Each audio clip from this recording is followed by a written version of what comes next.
जब आप कथा में जाते हैं तो आप कोशिश करते हैं कि आपको 10-15 बात अच्छी लगी है। मनवा तो चाहूं दिसी फिरे, ये तो सुमिरन ना कोई मुझे मेरा बचपन लौटा दे। 10 मिनट बाद आई लव यू लिख दिया, उससे थोड़ा बचिए। टू बी वेरी ऑनेस्ट, मैं बिल्कुल नर्वस नहीं थी। थोड़ी सी सांसारिक दुनिया है, क्या आप उसे मिस करती हैं? एक समय था यही कथा के लिए मुझे क्रिटिसाइज किया जाता था। तेरे दर पर आने से पहले मैं बड़ा कमजोर होता हूँ, मगर तेरी दहलीज को छूते ही मैं कुछ और होता हूँ। ये जो प्रभु का आशीर्वाद है अपनी वाणी के जरिए हम तक पहुंचा रही हैं। हमारे साथ हैं भारत की प्रसिद्ध कथावाचिका, spiritual orator and motivational speaker Jaya Kishori ji. बहुत बहुत स्वागत है आपका। Thank you so much. और 2023 की इससे बेहतरीन शुरुआत नहीं हो सकती थी कि आप कपशप विद कार्तिक के नए साल के पहले एपिसोड का हिस्सा बनी है। सो बहुत बहुत आपको नववर्ष की शुभकामनाएं। आपको भी बहुत बहुत शुभकामनाएं and thank you so much मुझे इतने स्पेशल एपिसोड में बुलाने के लिए। सबसे पहले मैं आपसे जानना चाहता हूँ कि जब नए साल की बात आती है, न्यू ईयर की बात आती है, रेजोल्यूशंस की बात आती है, जो हमारे यंगस्टर्स हैं वो फुलफिल नहीं कर पाते, वो जनवरी के 15 तारीख आते आते भूल जाते हैं।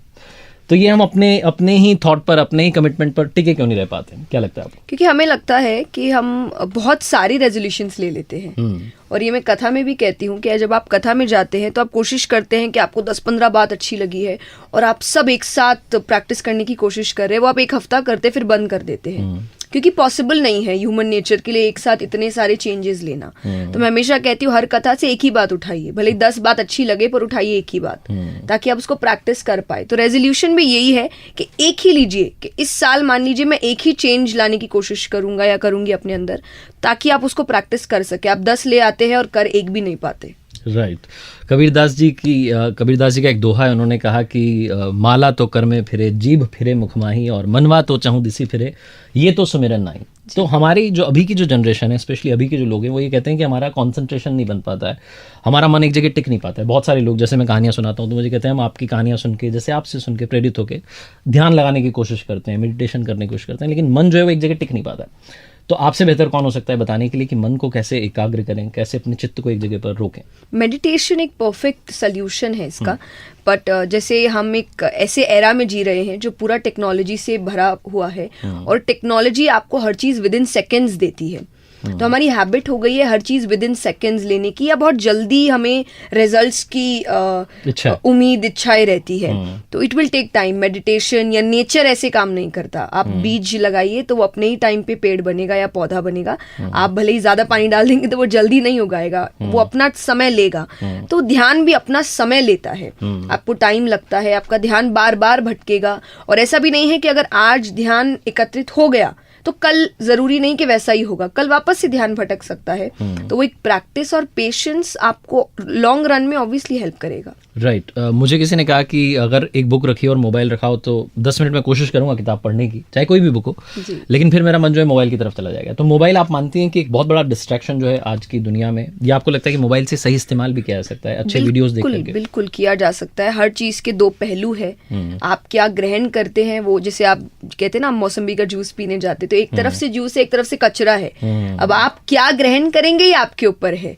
आपको मिलने को एक अच्छी चीज मिल सकती है जो आपकी सेहत के लिए अच्छी है, और एक है जो कचरे के रूप में बाहर आ रही है। तो वो भी सोशल मीडिया या टेक्नोलॉजी भी यही है कि दो तरफ है, एडवांटेजेस है, डिसएडवांटेजेस है। आप या तो अच्छी चीज लीजिए, या जो कचरा है जिसे हम डिस्ट्रैक्शन कहते हैं वो लीजिए। आपके ऊपर, दैट्स योर चॉइस। राइट। अब मैं आपसे एक सवाल करना चाहता हूँ कि 6 साल की उम्र में ही आपने कथा जो है सुनाना शुरू कर दिया था, कथावाचिका आप बन गई थी। इतनी यंग एज में क्या आपको समझ आ चुकी थी कि मुझे क्या करना है, और कैसे ये सब शुरुआत हुई? थोड़ा अगर आप पुरानी बातों को ताज़ा करें। जी, मैंने कथा 6 साल से नहीं की थी, तब मैंने शुरुआत भजनों से की थी। लेकिन टू बी वेरी ऑनेस्ट मुझे नहीं पता था ये। मुझे ऐसा लगता है मेरी जिंदगी, कहते हैं ना, लिखी हुई आई है, डेस्टिन्ड है। मुझे अच्छा लगा जब मैंने शुरुआत करी, या मतलब कीर्तनों में जाना, या आपके जो इन्वायरमेंट हमेशा से घर में स्पिरिचुअल रिलीजियस रहा, भजनों से रहा। हनुमान चालीसा हम रोज करते थे, मुझे भगवान की कहानियां बताई जाती थी। तो एक बहुत ज्यादा क्यूरियोसिटी, जिज्ञासा मेरे मन में थी भगवान को लेकर। तो शायद बस मेरे पेरेंट्स ने उस जिज्ञासा को हमेशा वो आग देते रहे, आंसर करते रहे, सपोर्ट करते रहे, जिसका रिजल्ट है कि आज मैं यहाँ हूँ। तो कथा मैंने शुरू की थी, मुझे लगता है 13 साल के आसपास की थी, तब मैंने पहली कथा करी थी। उससे पहले मैं भजनों की शुरुआत मैंने की, फिर मैंने थोड़ा अध्ययन किया कथा से पहले, और 18 साल की थी तब मैंने श्रीमद् भागवत पहली बार करी। अरे वाह, जी, क्या बात मैं श्रीमद् भगवत गीता जो है रोज़ाना उसका पाठ करता हूँ, 10 श्लोक मैं रोज़ पढ़ता हूँ, तो 700 श्लोक हैं, 70 दिन में एक बार हो जाते हैं, तो 5 आवृत्ति मेरी हो चुकी है। और मुझे ऐसा लगता है कि जब जब मैं पढ़ने के लिए अगली बार जाता हूँ, मैं 6ठी आवृत्ति शुरू कर रहा हूँ, तो हर बार मुझे कुछ नया सीखने को मिलता है। बहुत सारे लोगों का ये कहना है कि हमें कुछ ना कुछ नए जो है आर्टिकल्स पढ़ने चाहिए, बहुत कुछ नया है दुनिया में सीखने के लिए, लेकिन मुझे लगता है कि हमें सबसे पहले अपने शास्त्र पढ़ने चाहिए। तो मैं आपसे जानना चाहता हूँ कि शास्त्र पढ़ना आपकी अगर आप वाणी में बताएं क्यों आवश्यक है आज के युवाओं को भी और हर पीढ़ी के अगर हम लोगों की बात करें? क्योंकि उसमें सब कुछ है। और ये मैं आपको एक्सपीरियंस करके बता रही हूँ कि शुरुआत में मेरे भी बहुत क्वेश्चंस होते थे, स्पेशली जब मैंने मोटिवेशनल सेशंस शुरू किए थे, तो मैं दूसरे तरह की मोटिवेशनल किताबें हैं वो भी पढ़ती थी। पर उससे पहले क्योंकि मैंने कुछ शास्त्र पढ़ लिए थे, तो मुझे ऐसा लगता था कि जो जो किताबें मैं यहाँ पढ़ रही हूँ ये सब कुछ तो लिखा है और सिंप्लीफाइड वर्जन में लिखा है या और डेप्थ में लिखा है। तो उस दिन मुझे पता चला कि खजाना तो आपके ही पास है, आप बाहर ढूंढ रहे हैं, लेकिन पूरा खजाना आपके पास पड़ा है। तो पहले अपने शास्त्रों को पढ़िए, फिर डेफिनेटली आप बाकी चीजें पढ़िए और आपको समझ आएगा कि जो आप पढ़ रहे हैं वो पहले ही आपके शास्त्रों में बता दिया गया है। और धर्म, देखिए मुझे ऐसा लगता है कि धर्म पूजा पाठ नहीं है। आपके स्क्रिप्चर्स आपको पूजा पाठ कैसे करना है वो ज्यादातर नहीं बताते, जीवन कैसे जीना है समझाते हैं। गीता जी में भी यही बताया गया है कि लाइफ कैसे जीना है, माइंडसेट कैसा होना चाहिए। तो एक्चुअली शास्त्र आपको जीवन जीना सिखाते हैं। आज के जो युवा हैं उनके बारे में थोड़ी मैं बात करता हूँ कि वो सुनना पसंद नहीं करते हैं, वो बोलना पसंद करते हैं, अपनी बात कहते हैं निकल लेते हैं, तो एक कम्युनिकेशन गैप जो है वो आता चला जाता है। पेरेंट्स को कहते हैं मैं हमें सब पता है, आपको बताने की जरूरत नहीं है। ये जो कम्युनिकेशन गैप आ रहा है इसको आप कैसे समझती हैं कि फिल हो सकता है? ये तो देखिए हमारे शास्त्रों में लिखा गया है कि कलयुग में, जैसे आपने बात की, श्रीमद् भागवत एक पुराण है और श्रीमद् भगवत गीता। हाँ। तो भागवत में जब भागवत की शुरुआत हुई थी तो जो पूरा टॉपिक आता है कि वेद व्यास जी कह रहे हैं कि मैंने इतने शास्त्र वेद लिख दिए पर शांति नहीं मिल रही है, ऐसा लग रहा है कुछ बच गया है, कलयुग वाले ये सब होने के बाद भी कुछ कर नहीं पाएंगे। तो नारद जी ने कहा था कि इसीलिए क्योंकि आपने अभी तक जो लिखा उसमें ज्ञान को बहुत ज्यादा महत्व दिया और ज्ञान सुनने वाले कलयुग में नहीं होंगे। तो ये एक्चुअली एक टॉपिक है, सुनना बंद हो जाएगा कलयुग में कि लोग ज्ञान नहीं लेना चाहते। आप किसी को एक ज्ञान की बात बताइए, वो 4 और बताएगा कि भाई हम तुमसे ज्यादा ज्ञानी है। तो ये खत्म हो रहा है। तो ये तो लिखा ही गया है कि ऐसा होगा, पर इसीलिए कोशिश की गई है श्रीमद् भागवत को कहानियों से समझाने की कि आप उनको कुछ कहानियां इंटरेस्टिंग बनाइए। तो पेरेंट्स से भी यही कोशिश रहती है कि आप बच्चों को, अब वो समय गया कि आप ये बोल सके कि ये नहीं करना और वो मान जाएगा, उसको एक लॉजिकल रीजन चाहिए कि क्यों नहीं करना, मुझे बताओ। और कई बार वो नहीं होता पेरेंट्स के पास, कि कई पेरेंट्स ही खुद है जिन्होंने शास्त्र नहीं पढ़े हैं। तो बच्चे जब अपनी जिज्ञासा लेकर भी आते हैं तो आपके पास वो आंसर नहीं है, तो अब बच्चे ने सुनना बंद कर दिया कि मुझे लॉजिकल आंसर तो मिल नहीं रहा, बस मुझे बताया जा रहा है ये नहीं करना, वो नहीं करना, ऐसा नहीं करना, वैसा नहीं करना, तो उसने सुनना बंद कर दिया है। तो शायद मुझे ऐसा लगता है आज का यूथ जिज्ञासु है, वो जानना चाहता है चीजें पर उसको मिल नहीं रहा जवाब, तो अब उसने शायद वो दरवाजा बंद कर दिया है। तो कोशिश करिए रीजनिंग देकर वो दरवाजा जिज्ञासा का फिर खोलिए। राइट। और आप जो है वो कोशिश कर रही हैं, आप अपने इंटरेस्टिंग तरीके से लोगों तक वो सारी बातें पहुंचा रही हैं जो पहुंचनी चाहिए थी। जैसा आपने बोला कि उसमें एक एंगल उसका होना चाहिए, इंटरेस्ट का होना चाहिए, कहानियों का होना चाहिए, उसके जरिए हम ज्ञान को भी पहुंचा सकते हैं। एक टर्म बड़ी सुनने को मिलती है आजकल, बड़े सारे एक तो स्पीकर्स हैं और वो सारे के सारे एक टर्म यूज करते हैं, स्पिरिचुअलिटी, जिसे अध्यात्म कहा जाता है। आपके शब्दों में अगर आप बताएं अध्यात्म क्या है? अध्यात्म बहुत ही सिंपल चीज है अगर आप शुरुआती दौर से उसको प्रैक्टिस करने के बारे में सोचें। और मैं ये हर जगह कहती हूँ कि अगर एक डॉक्टर अपना काम अच्छे से कर रहे हैं, ईमानदारी से कर रहे हैं, उनका इंटेंशन, पहला इंटेंशन है कि मुझे जो मेरे मरीज है उनका ध्यान अच्छे से रखना है, ये डॉक्टर स्पिरिचुअल है। ये अगर एक टीचर जिनका इंटेंशन है मुझे बच्चों को शिक्षा देनी है, पहला इंटेंशन ही ये है कि मुझे बच्चों को शिक्षा देनी है, आगे की जो पीढ़ी आ रही है वो शिक्षित होनी चाहिए, ईमानदारी से अपना काम कर रहे हैं, ये टीचर स्पिरिचुअल है। तो स्पिरिचुअलिटी इज कि पहला आप ईमानदारी से अपना काम कर रहे हैं, आपका इंटेंशन एक हायर वर्जन है कि आप अपने बारे में नहीं, पहले ये सोच रहे हैं कि मेरे काम से बाकियों को कैसे फायदा होगा। तो आपका पहला इंटेंशन ही दूसरों का भला है। डेफिनेटली दूसरा इंटेंशन आपका भला हो जाएगा, चिंता मत करिए। ये कहते हैं ना कि अच्छे काम का फल वाली चीज है कि वो आएगा ही, ऐसा करोगे तो ये होगा ही। तो अगर आप किसी और का भला सोच रहे हैं आपका भला होगा ही। तो बस इतनी दो सोच भी अगर आपने, आप ईमानदार है और आपका इंटेंशन अच्छा है, आप स्पिरिचुअल है। राइट। अब मैं आपसे एक चीज़ और जानना चाहता हूँ। आपने एक इंटरव्यू में कहा कि ऑन टाइम होना बहुत ज़रूरी है। आजकल ये भी देखा जाता है कि लोग जो हैं थोड़ा सा टाइम को कैजुअल लेने लगे हैं और सबके पास में एक लाइन हो गई कि आई एम सो बिजी, मैं बिजी था तो मैं याद नहीं कर पाया। मुझे लगता है एक तो समस्या ये भी है शायद कि हमें ऐसा लगता है कि वो मुझे याद नहीं करता तो मैं क्यों याद करूँ। तो ये जो हमारा अहंकार है भी काफ़ी बड़ा हो गया। उसके बारे में बाद में बात करते हैं। ऑन टाइम के बारे में अगर आप पहले थोड़ा बताना चाहें कि ऑन टाइम रहना क्यों ज़रूरी है जीवन में। क्योंकि मुझे मेरे पापा ने बचपन से एक चीज़ सिखाई थी कि अगर तुम समय को बर्बाद करोगी तो एक दिन आएगा जब समय तुम्हें बर्बाद कर देगा।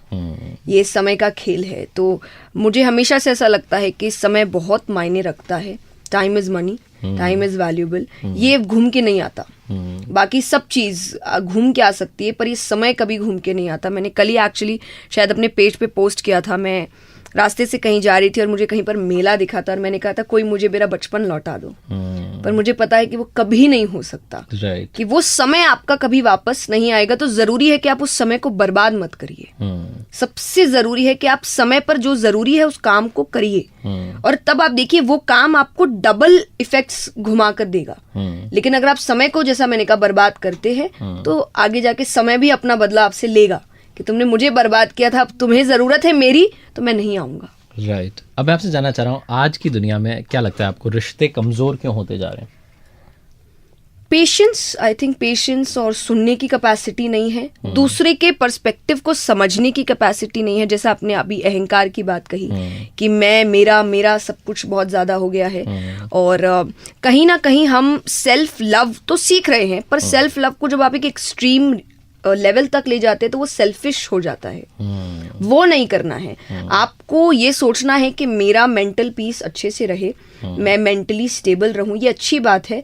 पर मैं इतनी ज्यादा अपने आप में पागल हो जाऊं कि मैं दूसरे के मेंटल पीस को खराब कर दूं, ये सेल्फ लव नहीं होता। तो कहीं ना कहीं हम मेरे ऑब्सेशन में बहुत ज्यादा चले गए, इस वजह से वो रिश्ता टिक नहीं रहा। तो आपको जरूरत है पहला तो पेशेंस, और पेशेंस स्टार्टिंग से, कि जल्दी से किसी रिश्ते में जाइए भी मत जब तक आप पूरे श्योर नहीं है। अभी हम अच्छाई देखकर आपको लगता है सब सही है चलो रिश्ता बन जाता है या शादी भी हो जाती है। देन जब आप एक साथ रहने लगते हैं, आप एक दूसरे को समझने लगते हैं, फिर आप कहते हैं अरे नहीं ये साइड तो अलग ही है। कि कई बार आप देखेंगे कि शायद कुछ समय बाद आपको पता चला तो ये साइड आप पहले देख लेते। और जरूरी नहीं है कि आपको ये साइड अपने अकॉर्डिंग ही देखना है। मैं हमेशा कहती हूँ कि इंसान दूसरों को कैसे ट्रीट कर रहा है ये भी एक बहुत बड़ा तरीका होता है। आप ये मत सोचिए मेरे साथ तो अच्छा है, वो अभी है। अगर वो दूसरे के साथ अच्छा नहीं है, कुछ समय बाद वो आपके साथ भी अच्छा नहीं होगा। तो उस बिहेवियर को समझने की कोशिश करिए और सोच समझ के फैसला लीजिए। तो वो जो आपने हाय लिखा उसके बाद 10 मिनट बाद आई लव यू लिख दिया, उससे थोड़ा बचिए। कहने का सार ये है कि थोड़ा सा आप समय दीजिए रिश्तों को, तब शायद वो और मजबूत होंगे, क्योंकि नींव मजबूत हो जाएगी। आपसे मैं जानना चाहता हूँ कि जो यंगस्टर्स अगर मान लीजिए कोई स्पिरिचुअलिटी की दुनिया में आना चाहता है, उसे लगता है कि मुझे भी अध्यात्म की तरफ जाना चाहिए, आप उन्हें क्या सजेस्ट करेंगे? बिल्कुल जाइए और शुरुआत पढ़ने से करिए या शुरुआत अच्छे इंटेंशन से करिए। कि जैसा मैंने कहा कि मैं हमेशा एक बात कहती हूँ कि ये मत सोचिए लोग क्या कहेंगे, कि सबसे बड़ा रोग क्या कहेंगे लोग। भूल जाइए, इस पूरे टॉपिक को भूल जाइए। मुझे मतलब ही नहीं है लोग क्या कहेंगे। अपने हर काम में ये सोचिए वो क्या कहेगा। बस इतना अगर आप ये शुरुआत भी करेंगे ना, आप खुद देखेंगे आपके जो काम है, आपके जो आइडियाज है वो कितने अलग लेवल पे जाने लगे हैं। क्योंकि देखिए अगर आप भगवान को सोच के कोई काम करें, आप जल्दी से गलत काम तो नहीं करेंगे, आप अपने आप ही डर जाएंगे कि यहाँ हिसाब होना हो वहां होगा। तो बस एक बार शुरुआत इससे ही करिए कि वो क्या सोचेगा मेरे हर काम में। और अगर आपको लग रहा है कि नहीं उसको अच्छा लगेगा, काम करो। कोई और मना कर रहा है, क्रिटिसाइज कर रहा है, कोई लेना देना नहीं। ये क्रिटिसिज्म आगे जाके अप्रिसिएशन बन जाएगा अगर आप अच्छे से काम कर रहे हैं। और दूसरा, जरूर जाइए, बहुत अच्छी बात है। क्योंकि टू बी वेरी ऑनेस्ट, आपकी जिंदगी के जितने प्रॉब्लम्स है, जितने इश्यूज है, जितने ऑब्स्टिकल्स है, उन सब का एक ही सोल्यूशन है, स्पिरिचुअलिटी। अगर आप उस तरफ जाते हैं तो सारे जो शंकाएं हैं, सारी शंकाओं का समाधान हो जाएगा। एक चीज़ और मैं आपसे अब जानना चाहता हूँ कि आपने जब अपनी पहली कथा की थी, घर वालों का कितना सपोर्ट रहा था? क्योंकि घर वालों के सपोर्ट के बिना मुझे नहीं लगता कि कोई हम अचीव कर पाते हैं। मैं अपनी कहानियों में कहता हूँ कि ऊपर वाले के आशीर्वाद के साथ, अपनी मेहनत और अपने परिवार के प्यार के साथ कर दिखाओ को, जैसा कि दुनिया करना चाहे आपके जैसा। तो मुझे लगता है कि 3 तत्व सक्सेस के बहुत इंपॉर्टेंट है। आपको आप अपने परिवार के अगर सहयोग की बात करें और पहली कथा की जो आपकी मेमोरी है, तो आपने पहली कथा सुनाई थी कि आप नर्वस थी। जैसे मुझे याद है मैं पहली बार स्टेज पर गया था, थोड़ा सा मैं काँप रहा था। अब हालांकि कितने भी हज़ार लोगों तो वो नहीं होती कपकपाहट, लेकिन उस वक्त मुझे एक नर्वसनेस थी, शिवरिंग हो रही थी। आपका क्या एक्सपीरियंस था पहली बार जब आप मंच पे गई और आपने कथा सुनाना शुरू किया? टू बी वेरी ऑनेस्ट, मैं बिल्कुल नर्वस नहीं थी। अच्छा। मतलब ये चीज मुझे ऐसा लगता है कि गॉड्स ग्रेस, मुझे ये चीज मिली है ऊपर से कि मुझे डर नहीं लगता लोगों से। बहुत बढ़िया। मुझे कभी बचपन से डर नहीं लगा। मैंने बचपन से ऐसे ऐसे काम किए। मुझे याद है कि हमारे कॉम्प्लेक्स में एक बार सरस्वती पूजा हो रही थी और कोई वहाँ के बहुत बड़े मिनिस्टर आए थे माला पहनाने के लिए। और मैं बहुत ही छोटी थी, आई थिंक जब बच्चे बोलते हैं पर इतना भी कोई, और मैं ऐसे तैयार होकर बैठी हूँ। और मुझे बचपन से, जैसे मैंने कहा, कहानियां सुनाई जाती थी और ये बताया जाता था सरस्वती जी स्टूडेंट्स की देवी है, बच्चों की देवी है। और वो माला पहनाने लग रही है और पता नहीं अचानक से मैंने बोला कि ये आपका काम नहीं है, ये स्टूडेंट्स का काम है। और ये I still have that picture कि वो फिर मुझे गोद में उठा रहे हैं और मैंने माला पहनाई है। लेकिन सिर्फ उस बात की वजह से कि मुझे उस वक्त डर नहीं लगा कि वो मिनिस्टर है या वो कोई भी है, तो शायद ये चीज मेरे अंदर कभी नहीं। पर हाँ, मुझे ये याद है और मुझे बहुत हंसी आती है आज ये बात जान के कि मैं तैयार हो रही थी और उससे पहले शायद मुझे रेस्टरूम यूज करना था और तब तक बाहर ऑडियंस आके बैठ रही थी धीरे धीरे। और आपको पता नहीं, क्योंकि आपने कथा अभी तक की नहीं है, कि लोग आपसे क्या उम्मीद रखते, कथाकार से क्या उम्मीद रखते। और 13 साल की बच्ची को ऐसे भी कुछ समझ नहीं होती। तो मैं जैसे जा रही थी और मुझे याद है कि मैं एक बच्चे की तरह खेलते हुए जा रही हूँ और फिर मुझे पीछे से लोगों के हंसने की आवाज आ रही कि तो बहुत छोटी है, ये क्या करेगी कथा। और मुझे आज याद आता है कि मैंने उसको इंटरेस्ट के साथ किया था कि मेरे लिए तो खेल है, मुझे तो भगवान की बात अच्छी लगती है, मुझे क्यों डरना है, मैं थोड़ी किसी और के लिए कर रही हूँ, मुझे तो ये बात अच्छी लग रही है और मैंने कर दी।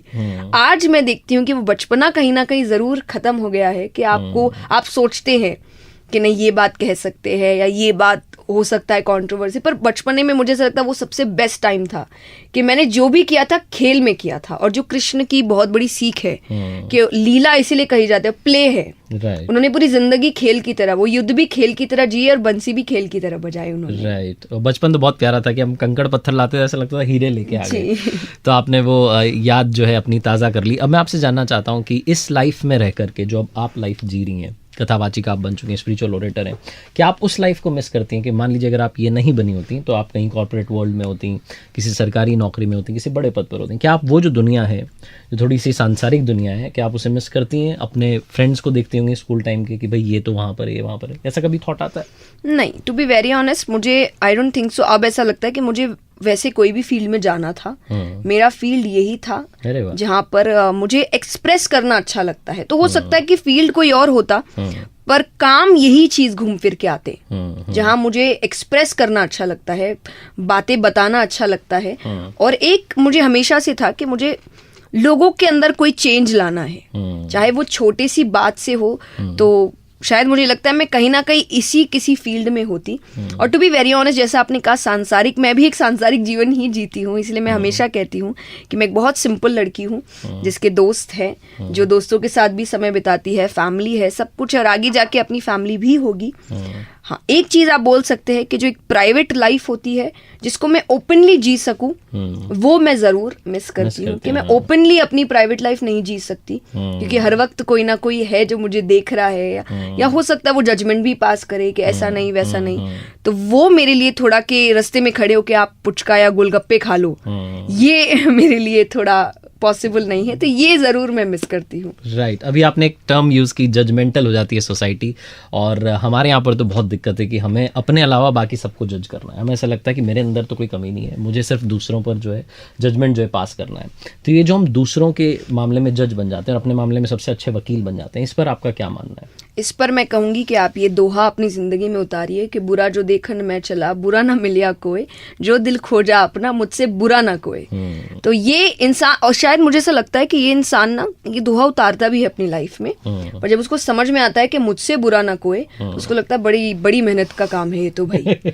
अपनी बुराइयां निकालना क्या करे, तो आसान काम क्या हो सकता है, दूसरे की बुराई निकालो। या आप, मैं एक और एग्जाम्पल देती हूँ कि मान लीजिए कोई उन्हीं के साथ का है जो उनसे आगे जा चुका है, तो उसको लगता है भाई अब यहाँ जाना तो बड़ी मेहनत का काम है, तो क्या करे, तो बोले उसको ही नीचे लाते हैं। तो ये एक इंटेंशन हो गया है हर वक्त लोगों का कि आप मीन मेक निकालिए। और मैं कहती हूँ कि आप ध्यान मत दीजिए ऐसी बातों में कि लोग तो भगवान को भी नहीं छोड़ते। जब वो उनको ही नहीं छोड़ा, उनके ही लोग कमियां निकाल रहे हैं कि कृष्ण ने ये किया या राम ने ये किया, तो हम और आप तो बहुत ही मामूली है, वो करेंगे ही। पर हमारा काम है इग्नोर करना। जैसा मैंने कहा कि कोई भी काम करो ये सोच के करो उसको कैसा लगेगा। और मैं ये अपने एक्सपीरियंस से कह रही हूँ, हूँ। मुझे शुरुआती दौर में कि आप मुझे जिस कथा के लिए अप्रिशिएट कर रहे हैं, आपने मुझे यहाँ बुलाया है, एक समय था यही कथा के लिए मुझे क्रिटिसाइज किया जाता था कि ये तो बड़ी सिंपल तरीके से बात है, ये तो कोई भी बोल लेगा, ये ऐसी कोई कथा करता है क्या। और आज मेरी तारीफ यही है कि तो बड़ी सिंपल तरीके से बात करते हैं, कि तो कोई भी समझ लेता है, कितनी अच्छी बात है। तो मुझे लगता है आप अपना काम करिए, आपका क्रिटिसिज्म ही आपका अप्रिसिएशन बनेगा। क्या बात है। और आपसे बातचीत करके, आपके बारे में थोड़ा और समझ के, वैसे तो हमने वीडियोस में आपको सुना देखा, लेकिन आज साक्षात मिलकर के मैं समझ पाया कि ना किसी से ईर्ष्या, ना किसी से होड़, इनकी अपनी मंजिल, इनकी अपनी दौड़, तो ये अपने उस रास्ते पर है और आगे चल रही है। जाते आते आपके साथ में एक छोटा सा रैपिड फायर कर लेते हैं। क्विकली मैं आपसे कुछ सवाल करता हूँ। पहला स्कूल कौन सा था आपका? Maheshwari girls school. एजुकेशन आपकी कहाँ तक हुई है? Graduation BCom. Very nice. पहली कथा आपने कहाँ, कौन से शहर में सुनाई? कोलकाता, श्याम बाबा के मंदिर। क्या बात है। चाइल्डहुड में क्या ड्रीम था, क्या बनना चाहती थी आप? मुझे पता ही नहीं, क्योंकि 6 साल की उम्र, मुझे तो 5-6 साल के बाद आप सोचना शुरू करते हैं, और मैं जब तक सोच पाती मैं ऑलरेडी बन चुकी थी, तो मुझे मौका ही नहीं मिला सोचने का। राइट, वो लिखा हुआ था पहले से। फेवरेट सॉन्ग नहीं पूछूंगा, फेवरेट भजन पूछूंगा। कौन सा भजन आपका ही गाया हुआ या कोई और किसी और का गाया हुआ? हम तुम्हारे हैं प्रभु जी। अरे वाह। कोई फैन मोमेंट जो आपको याद आता है कि वो एक लम्हा होता है ना, आपको लगता है कि ये तो बड़ा स्पेशल सा किसी फैन ने मेरे लिए, किसी भी प्रशंसक ने आपके लिए किया हो? मुझे ऐसा लगता है कि आए दिन मैं अभी, मुझे लगता है रिसेंटली हरदा में कार्यक्रम करने गई थी, और ये फैन मोमेंट कहिए या एक हक मोमेंट कहिए कि बहुत बहुत लोग हैं, लेकिन बीच में एक एकदम मिडिल एज दादी जी कहेंगे, और वो गाड़ी के सामने आके खड़ी हो गई, जैसे मान लीजिए कोई जाट नहीं है, और बोले मैं तो नहीं जाने दूंगी जब तक एक फोटो नहीं हो जाती। और हमें लग रहा है कि उनका प्यार भी है, पर कितना हक है कि वो गाड़ी के सामने आकर खड़ी हो गई। तो ये एक बहुत अजीब था। बाकी तो ऐसे कई लोग ने टैटूज बनाए हैं, तो ये भी एक होता है कि आप इतना कैसे किसी से प्यार कर सकते हैं। क्या बात है। लास्ट कॉल कैसे किया था आपने यहाँ आने से पहले? जय माता दी मम्मी। आपकी ड्रीम डेस्टिनेशन जहाँ आप घूमने जाना चाहती हैं, अभी तक नहीं गई हैं, इंडिया में अगर मैं बात करूँ? मैं घूमने तो नहीं कहूंगी, क्योंकि मुझे केदारनाथ जाने की बहुत इच्छा है जी। अभी तक मैं नहीं गई हूँ। और आखिरी में जाते आते, आपकी इंस्पिरेशन कौन है? मुझे ऐसा लगता है आज तक मैं बहुत लोगों से मिली हूँ, पर मेरे पेरेंट्स ही मेरे इंस्पिरेशन अभी तक है, क्योंकि इस उम्र तक अभी तक उन्होंने अपनी मेहनत, अपना बदलाव नहीं बदला है। यानी वो हर चीज में कुछ ना कुछ चेंज कर रहे हैं, नया काम कर रहे हैं, कुछ ना कुछ खुद ही करते रहते हैं, अपनी लाइफ को लेकर भी, मेरे को लेकर तो करते ही है।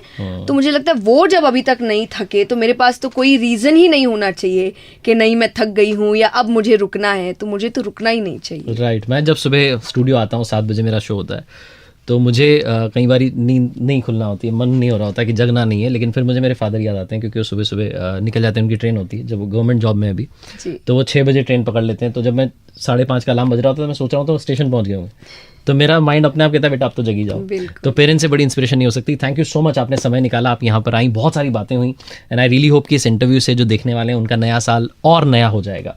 जाते आते मैं आपसे रिक्वेस्ट करूंगा कि मैं अक्सर कहता हूँ, कर दिखाओ कुछ ऐसा कि दुनिया करना चाहे आपके जैसा। ऊपर वाले के आशीर्वाद के साथ, अपनी मेहनत और अपनों के प्यार के साथ कर दिखाओ कुछ ऐसा कि दुनिया करना चाहे आपके जैसा, इनके जैसा। बहुत बहुत आभार। Thank you so much. बहुत बहुत धन्यवाद।